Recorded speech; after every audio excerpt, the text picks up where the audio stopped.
Alright, what's poppin', people? We're back.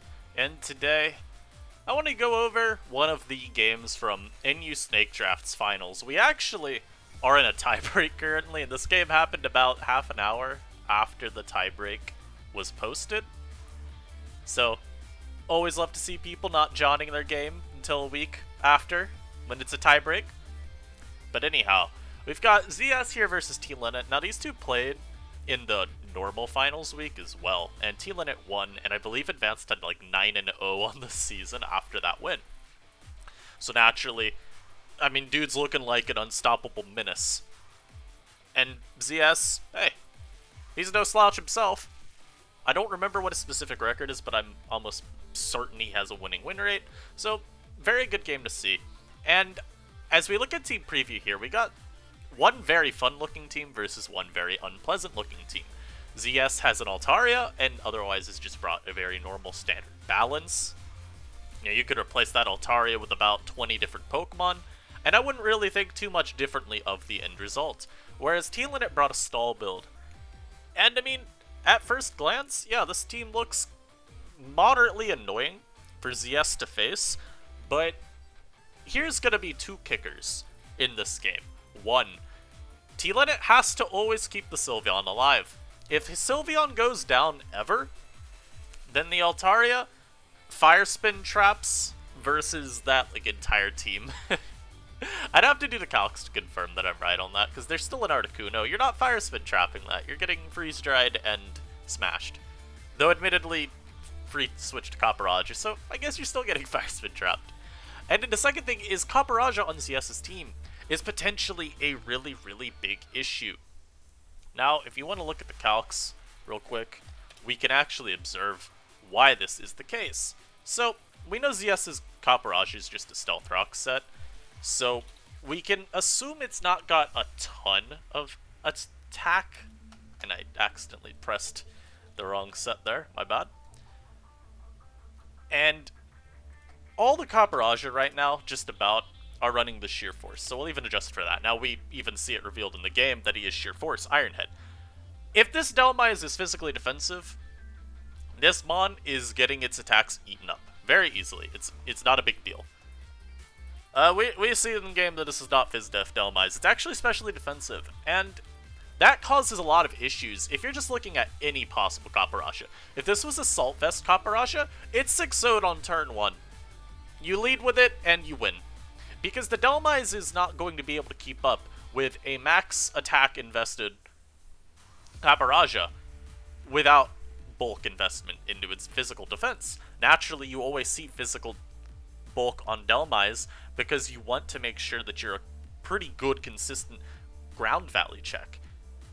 And it also does help try and Rapid Spin versus Copperajah, because with all that investment, it's just not as easy of a matchup for Raja to win. You have to be like Heat Crash. And that's not as common anymore, because there's just really not a whole lot of valuable Heat Crash targets. But as you can see, any Copperajah still would maim this team. And although he's not AV, he is a very, very, very small Copperajah. He does not do the damage you would like him to. We're still going to end up seeing this Mon have a tremendous angle because this Dhelmise is not physically defensive. So, anyhow, let's get this game going. We're going to see a Drapion lead. And Drapion I think is just generally kind of fair to lead off with versus the stall. You don't want to just lead Copper immediately, because it's not really worth it. Since you're rocks, you're not going to be too fast. These Pokemon could have at least a little bit of speed, Dhelmise in particular, and you don't want to risk taking a really unfavorable trade early on and potentially throwing the game in the bin. So, Drapion's safe because you can also just look for knockoffs early. That's always good. Now, obviously, he's always going to switch here. And we're going to see a Dhelmise come out, and we're going to see what this Altaria is meant to do, which is Fire Spin. I think when we were doing like Smogon, what's the tour even called now? SCL Champions League, and I was helping Joey. One of the weeks we ended up bringing this Altaria set, and I remember it did nothing at all, but it was, in theory, really fire. Anyhow, every turn that T-Linnet has a Sylveon out, this Copperajah is coming in. Every turn the Articuno's out, this Copperajah is also coming in. And we're going to see, just because of that, why this Mon is so hard to deal with, because you can't really stop from giving it free turns. Even if you have one of these Pokemon out and in double, what are you doubling into? Are you doubling into the Dhelmise that's 2-hit KO'd? Or has a very good chance of being 2-hit KO'd, I should say. It's just not a very good angle. And so rocks go up, so this Dhelmise is guaranteed going to be 2-hit KO'd if it's not heavy-duty boots. And it's just, everything's getting set up for where this Mon can click Iron Head repeatedly and succeed. Naturally, Altaria can always force out the Snorlax too. And Snorlax is maybe not the worst response to Copper, because you're going to invest in physical bulk on this guy too, because its HP stat is so great, you don't need to invest there. And naturally, if it's heavy metal Copperajah, it's going to have heavy slam, power whip, and then maybe like Rock Slide or Stone Edge. Maybe Heat Crash even to make use of that weight increase. Odds are, though, it's not going to have a great way to actually hit the Lax. And we're going to see it right here. Yeah, it's sheer force. And that's why this Mon is going to be so problematic, because what on this team now switches in? You see this still takes Iron Head okay, but this can stay in and just keep Iron Heading. And the stack attack is going to come out and still take 27. Now, again, still a soft check, but we see that ZS doesn't care. What's the stack attack going to do here? At most, he's going to body press and get a lot of damage, but you're still pretty happy about getting stack attack weakened here, because at the very least, it's still progressing towards an endgame where Drapion might be able to do something, and you're not going to get O-code by it anyway. So, it's still kind of safe. Plus, I think one reason he might have Iron Headed here still is because you don't have your full moveset revealed. Iron Head, Power Whip, and then Rock Slide. We're always going to just assume Rock Slide when it's Sheer Force. That's still going to be the assumed set, because that gives you your best overall coverage. But I think ZS is still probably assuming that we're going to see a switch from the Stack Attacker, because you do still want to scout for Superpower. You still got to be careful. And we're just going to see this keep Iron Heading. And as you've seen kind of here, T-Limit doesn't really know what to do. You just kind of keep switching around. So, that's kind of dire. Like you said, he has nothing for this. I mean, the Dhelmise is now KO'd.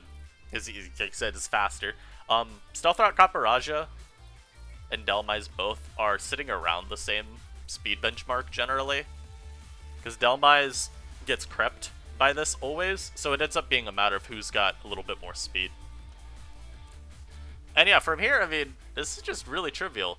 The Helmet Gastrodon helps a ton as well, because you get just that little bit of more chip damage on the Stacka, so it's now, I believe, into it KO range from Iron Head. And as we said early on, Articuno, every time it's out, it cedes a turn to Copper.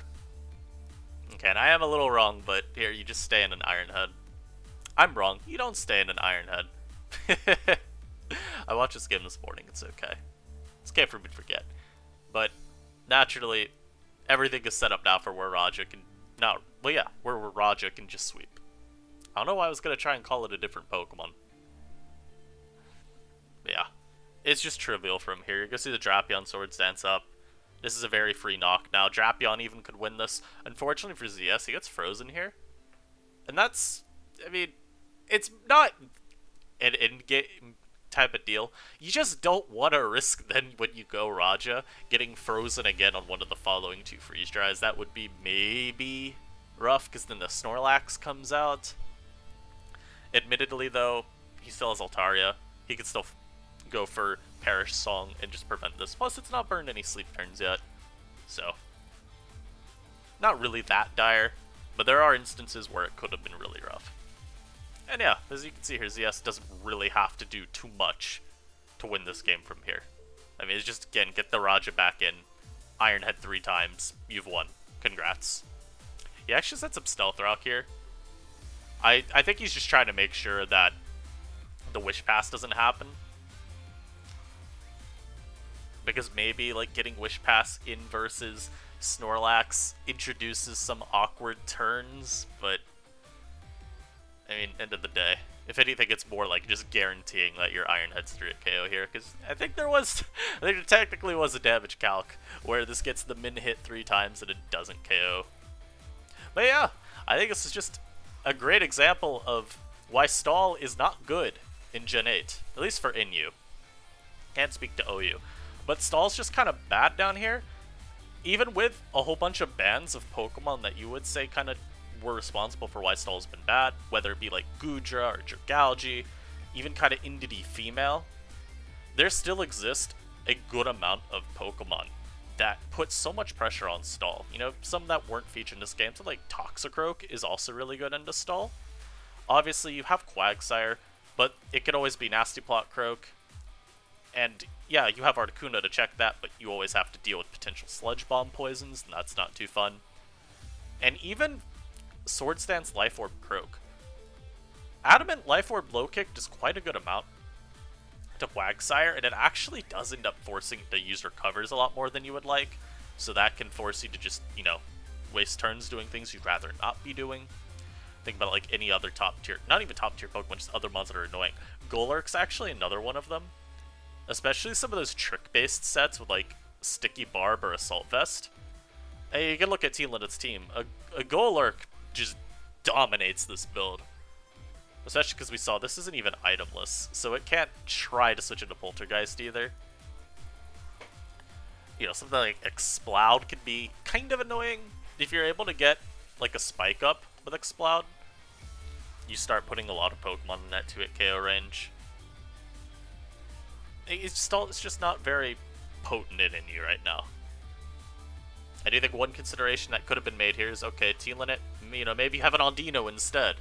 Now, one, that doesn't help this game at all. And Aldino's got its own issues, the foremost of which being, why am I using Aldino over Sylveon? And the answer would be, you know, knock off in Regenerator, but still, I think Sylveon's just much better as a standalone Pokemon. I would not run Aldino ever. And that's going to be it for this one. I hope y'all enjoy this. I hope the rest of the games from Finals are good too. Whether it's, you know, one game, and then we're done, because the Ela Kids win 2-0, or we get 2 more games, and we have a 2-1 finish. Until next time, take care of yourselves, and I'll see you then. Peace.